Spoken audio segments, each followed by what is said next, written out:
What is conflict management as opposed to conflict resolution or dispute settlement? The writing about what is a dispute versus what is a conflict is not straightforward. I don't think there's too much agreement on that.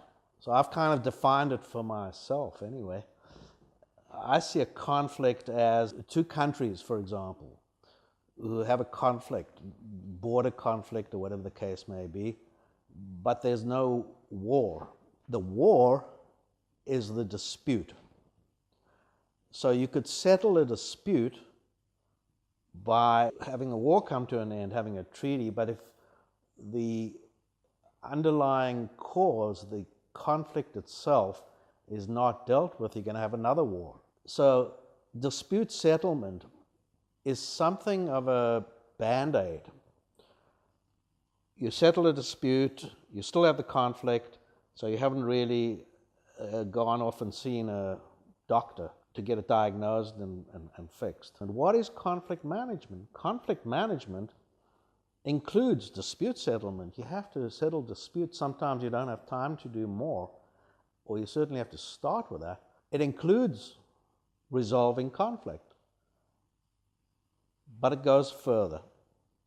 Conflict management does a few things. The first thing it does is it takes it further to look at the conflict, examine the conflict, examine how it was resolved, where it's going, what can be learned from it. An example would be a conflict gets resolved in an organization between two people that are interdependent.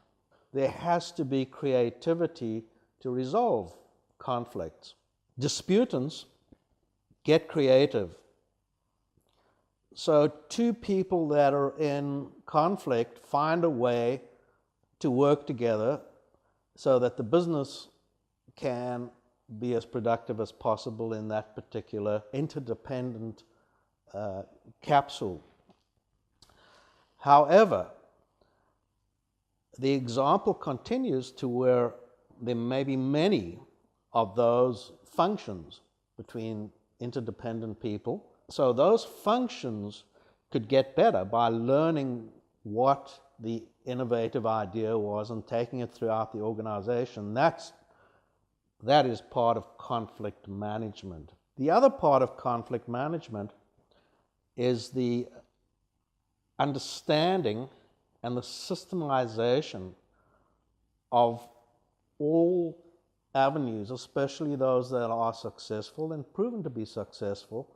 They could be grievance procedures, they could even be lawsuits. As part of conflict management, these things are not out of the window. Virtually everything that is being used currently that is rights-based and power-based and some mediation. Conflict management system really needs to encompass all of that, starting with interest-based solutions, interest-based negotiation.